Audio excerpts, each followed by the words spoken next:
To call 2021 a trying year would be a bit of an understatement in all honesty. The pandemic's still going on, people exposing their stupidity left, right, and center in a variety of ways, and zeroing in on the world of professional wrestling. Well, depending on the company, they either didn't have fans for a while, sans WrestleMania 37 like WWE, until mid-July 2021, when they were all raucous and energetic, and then they realized, oh yeah, the product really hasn't changed. Vince McMahon maybe kind of sort of doesn't care about what any of the fans want. He's going to push the people that he wants, and you're going to enjoy what I have, pal. Ha ha ha. I'm a genius, damn it. And now the fans barely react unless they see stars, and then they're like, oh yeah, we understand why suddenly the ratings have goddamn dropped, but it is what it is. Let's move on to AEW. That brought fans back in gradually and then had full raucous crowds since Double or Nothing.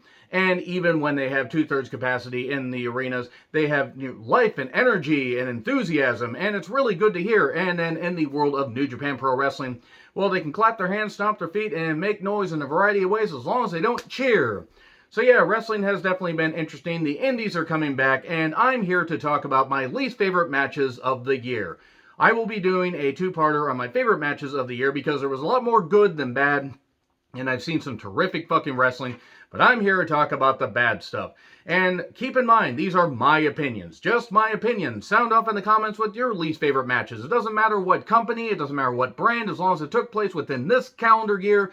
I would love to hear from you guys, but I figure with just a few weeks left in the year, we're pretty much, locked in as far as the worst stuff and the best stuff and everything. So with that in mind, I'm John Ritland, and these are my 15 least favorite matches of 2021 with honorable mentions. Honorable mentions include Tenzan versus the Great Sack of Shit Okan, New Japan New Beginning in Nagoya, the whole retire the Mongolian chop thing. Remember that? Remember that whole goddamn thing? Tenzan, one of the proud, members of New Japan Pro Wrestling. And yeah, he still wrestles, but for a number of years, he was seen as somebody you could always rely on to have a great match. And even this Tenzan could not make this match interesting, and the Great Okan could not do anything good. Charlotte versus Nia from the August 30th, 2021 Raw, where they just went all on, with a full-on disagreement and just started doing this and everything and stuff like that. And that, and among other things, led to Nia Jax finally getting canned. Hooray, good for wrestling. Anything with Eva Marie, anything with Tyrus, really should have put anything with Tyrus at number 1 in all honesty, because that sack of shit should not be in any wrestling company. And anything with Nakazawa, Marco Stunt, or Brandon Cutler. Anyway, with that out of the way, let's get to the top 15. Number 15, the 25-man Rock Anniversary Battle Royal from Survivor Series 2021. You can check out my review to figure out what I had to say as far as any detail. Really just to say that this was just to get Edward James Olmos over. That's really about it. That's really all it was, and even then it didn't fucking work because nobody's really buying into it. When you take AJ Styles away from him, you realize he's just a big guy who's trying, but it isn't really all that good. And yeah, the match was really shit in the whole, freaking Pizza Hut tie, and even though I don't mind pizza, in fact, I fucking love pizza, this was not good at all. It was fucking horseshit, and nobody cared about this, and it pretty much killed my enthusiasm for the rest of the goddamn show. So now we move on to number 14. Cody versus Andrade Atlanta Street Fight from Dynamite last week. Basically last week, December 1st, as of this recording. And the reason I'm putting this one on there is because, look, honestly, nobody wants to see Brandy back in a wrestling ring. If you do, that's totally fine. That's your business. But she lit a table on fire, and her husband lit his own back on fire, basically. Surprise, it was me running the slides. Now I'm over here. I know what you're thinking. I'm boring and my slideshow eats. If you guys get that reference, boy, you really do love MST3K just like I do. But the idea that Cody is just doing all this stuff to try and get the fans to cheer for him, it's not that I don't appreciate the effort because he is a very good athlete. I don't want to see Cody. I definitely don't want to see Brandy on my television.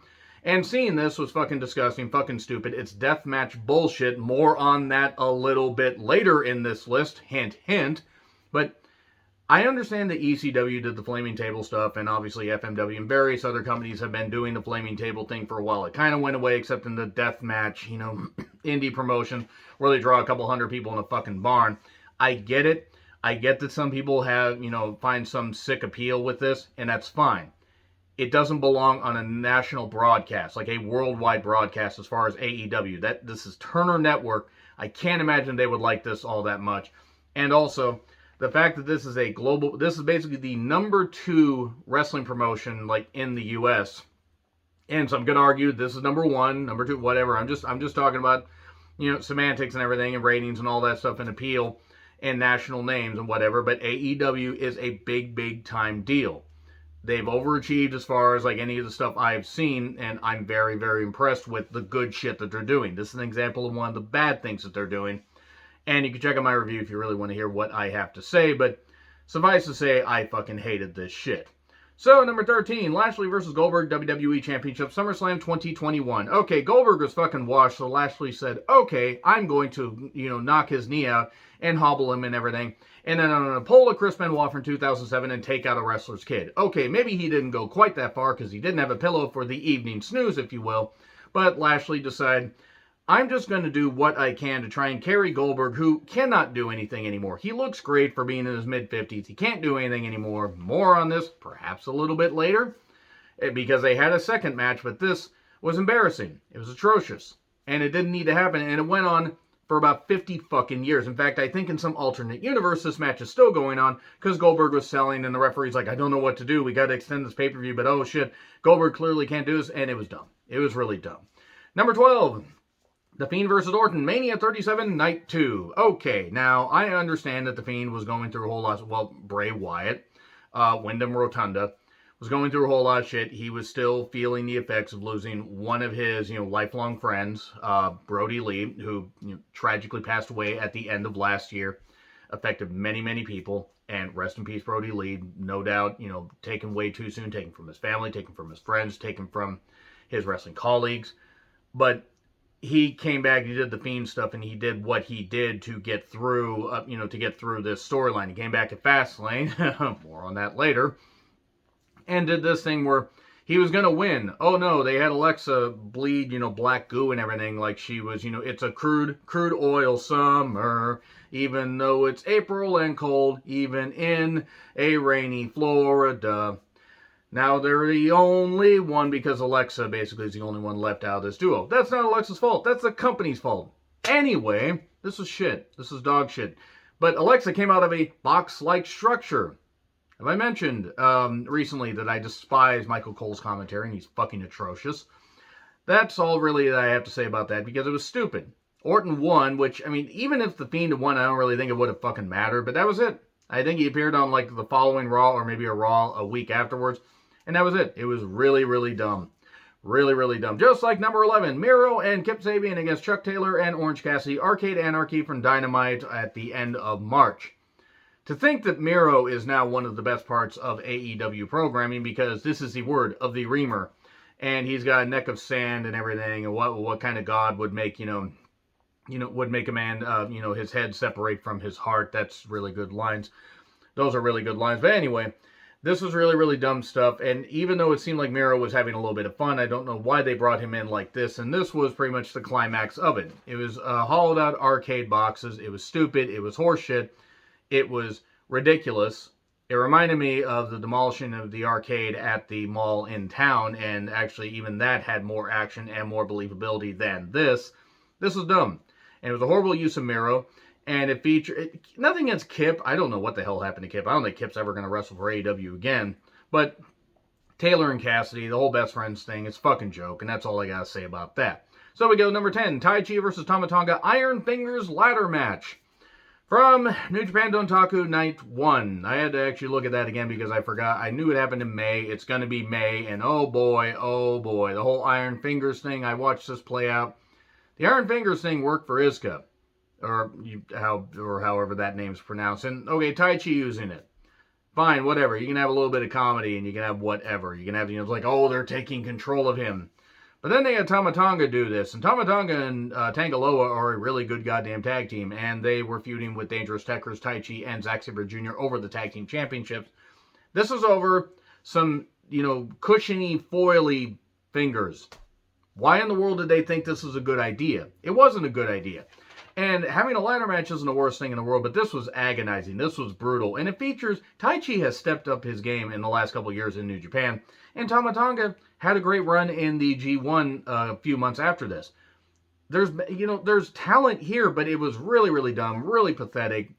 such goddamn bullshit. And they're like the Iron Fingers got retired and everything, and thank fuck, because the whole thing was really fucking stupid. But good fucking grief, this was terrible. The ladder bumps probably did hurt, but just looked really ridiculous. It just wasn't good. This was not a good match at all. And it's sadly not the only New Japan match that's going to be featured on this list. So we go to number 9, Jon Moxley versus Kenny Omega, Exploding Barbed Wire Death Match from AEW Revolution. Okay, I will concede that some parts of this match, at least in the beginning, where they were teasing and stuff and trying to do some psychology, that was fine. That was fine. I'll admit that. I stand by every single other thing that I said in my review, though, where this was fucking horseshit, especially for again, the second biggest wrestling company in the U.S., and you could argue this, as far as appeal, has more appeal than New Japan Pro Wrestling, because New Japan Pro Wrestling's, stock recently has dropped fucking dramatically, even though I'm going to be going to the New Japan Strong tapings in January. Hooray! Maybe I'll get to see talent there. This, however, just devolved into a bunch of bullshit. The exploding stuff didn't work in FMW, even though I know Onita got a following from it, and some people like it. And if you like it, that's totally fine. I'm even going to praise Omega, possibly, on my favorite matches list, because Omega, when he's in there with the right people, can put on some really good stuff. Same with Moxley. This was horseshit, and the whole, exploding, god, boom, okay, it was really, really dumb and really stupid, and then they did the sparkler thing at the end, which I don't know if that was the intended finish or not. It was a way to troll them. I don't fucking care. I don't really fucking care what the deal was. It was dumb, it was pathetic, and it was one of the worst endings to a pay-per-view, and all they'll remember is the finish. And doesn't matter what company. This was really, really fucking dumb. Number 8. Yana the Inner Circle versus the Pinnacle, a Stadium Stampede Double or Nothing 2021. Okay, there were, again, elements of a decent match here. But then, everybody was just doing their own set pieces, because some of this was pre-taped, some of it wasn't. And they would do, or maybe they did all of it on the goddamn fly. Fuck it, we'll do it live. The whole Urban Meyer thing showing up, that was really goddamn stupid. Sammy and Sean Spears doing the spotlight chair thing was really dumb. And MJF having to basically try everything he could to get as much out of this Jericho feud as possible, even though even MJF's not that much of a magician. His name is not Magician Jacob Freeman. But there were, again, elements that were fine. But it just went forever. It was cinematic bullshit, and it wasn't very good. I would argue the Pinnacle should have fucking won, because the Inner Circle since then has really not meant much of anything. You could have paired them off and everything. Sammy, Santana, and Ortiz are being held down. Jake Hager, fuck Jake Hager. Nobody cares about Jake Hager. I don't even think his family does. But Jericho and Hager could have been a team. You could have done something, but it wasn't as offensive to me as last year's Stadium Stampede, but it was still really, really fucking bad. And with a full crowd there for Double or Nothing, they were having to watch quite a bit of this on the screen. Yes, it ended with Sammy getting the victory, and that was cool, but God, this just took forever, and it wasn't very good. Now we move on to the match that I started to say before, because I flipped it around on the list. Yana versus Chase Owens, no DQ, I Quit match, Wrestle Grand Slam at MetLife Stadium in Japan. Night 1. Okay, Yano. I find Yano entertaining. He's very good in the ring. Chase Owens is a fine, adequate worker. Chase Owens is also very boring in the human equivalent of NyQuil whenever he is on screen. This went forever. And not even forever in a day. It went forever and just dragged on and dragged on and fucking dragged on and fucking dragged on. I remember watching, I didn't watch this live, and I'm watching this thinking, I don't want to continue this event. And I wanted to see some other stuff. I think there was Cobb versus Okada, if you will. But I wanted to see some other stuff on the show and on night 2. And this was just pathetic and stupid and pointless.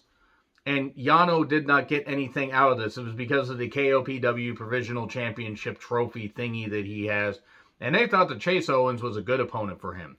It was dumb. And yeah, it got Yano to bring out the most violent player, persona again, which is fine. But against Chase Owens, he could have beaten Chase Owens with a fucking feather. Have I mentioned I don't really like Chase Owens? So, move on to number 6. Chris Jericho versus Nick Gage. No DQ, fight for the fallen.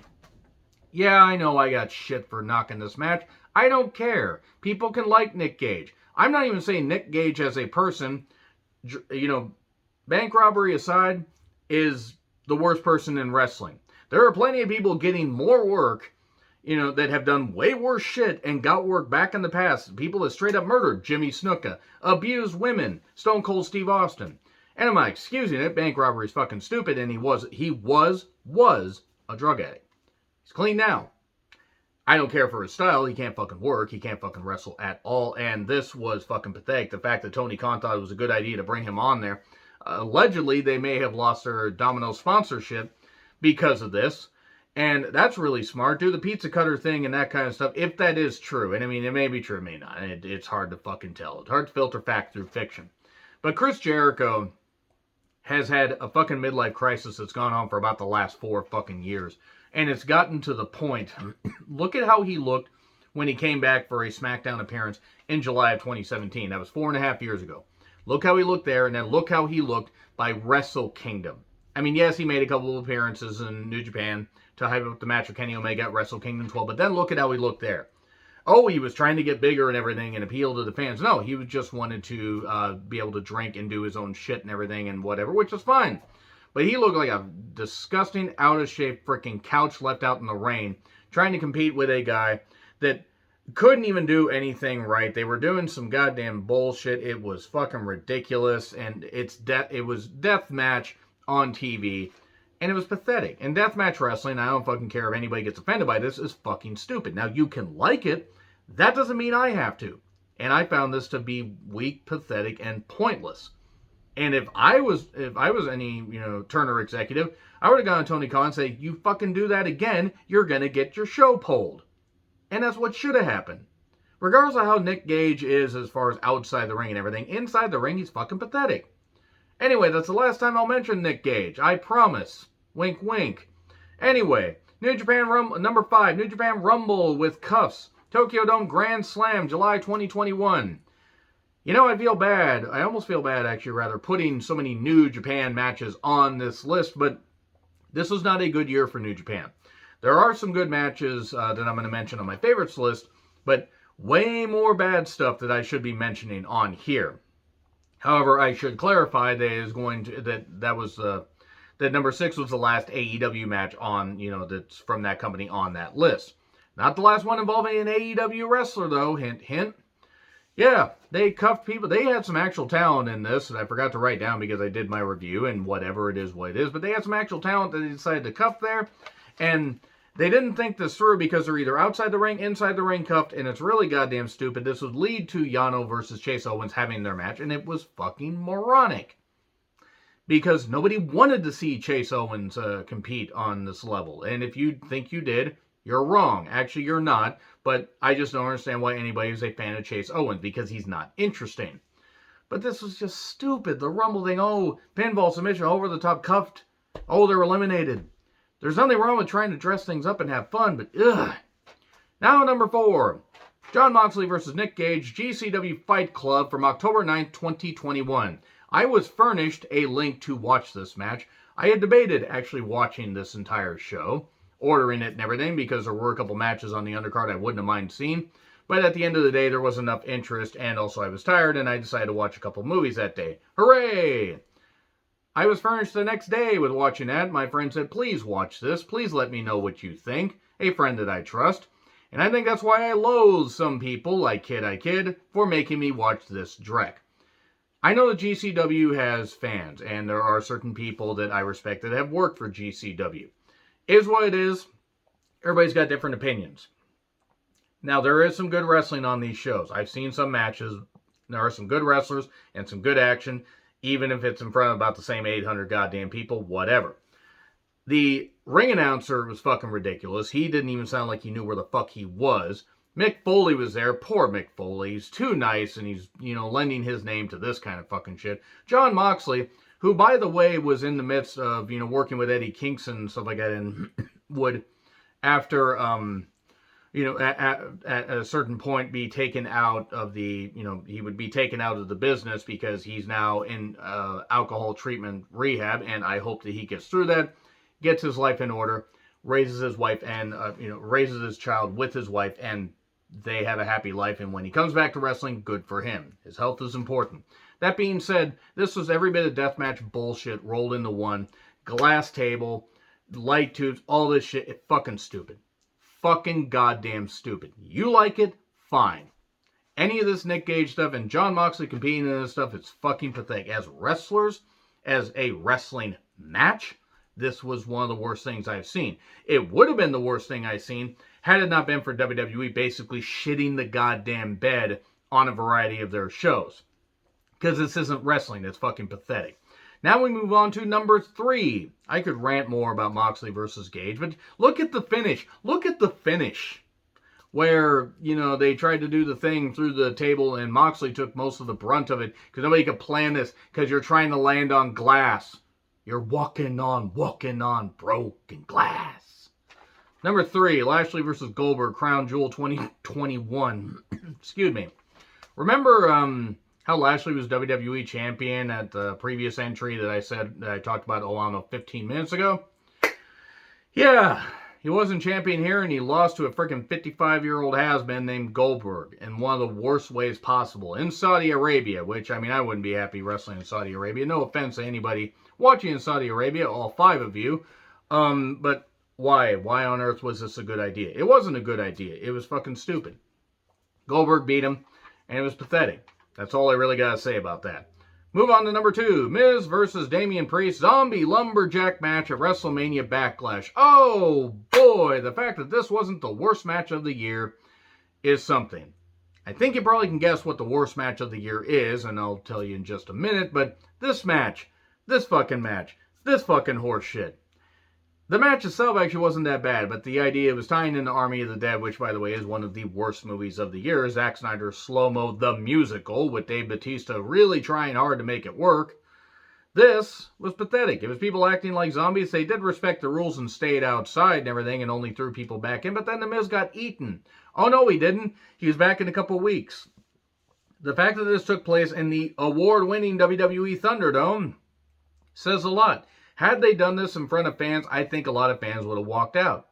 And I wouldn't have fucking blamed them. You could have fucking done that, and guess what? It would have certainly been kind of interesting to watch fans just fucking walk out. There were a lot of... I found this goddamn show to be embarrassing after this, which is a shame, because there was actually some decent wrestling on it, but it didn't matter, because they negated it with the Zombie Lumberjack match. Number 1, Alexa versus Orton at Fastlane 2021. Let me just say right now that Alexa Bliss, the person, gets a little bit too much hate. But this whole thing of her facing off against Orton, and Orton, a former multi-time WWE champion, WrestleMania main eventer, the legend killer, all that, excuse me, and everything. All the stuff that he could fucking do, it was fucking ridiculous. The fact that he had to sell and act like Alexa was doing this crap and everything, and scaring him and whatever, and then the Fiend comes back, the crispy Fiendy himself or whatever. The fact that he thought that anybody thought this was a good idea, it killed my interest in Roman versus Daniel Bryan, who's now, of course, Bryan Danielson. It was one of the most embarrassing things I've seen, and I know there were some people that liked it, and that's fine. You can fucking like it all you goddamn want. This is the most embarrassing thing that happened in a match in, wrestling this year. By far. And this is taking into account everything I don't like in AEW, everything I don't like in New Japan, everything I don't like in WWE. I hated this, and I was honestly tempted to just turn the pay-per-view off and say, I'm done. I'm not going to do the reviews, and I wouldn't be doing stuff like this because I wouldn't have been watching WWE anymore. I was tempted, but then I'm like, no, they're not going to run me off. But I do remember Daniel Bryan versus Roman Reigns being very good, but I couldn't enjoy it because of this fucking horseshit. And for that, I hope Vince McMahon and co. end up in a goddamn, catatonic state during the holidays and for the rest of their fucking lives. But anyway, let me know your thoughts in the comments. Like, share, subscribe, Twitter handle in the description. I'm John Ritlin. I'll see you soon.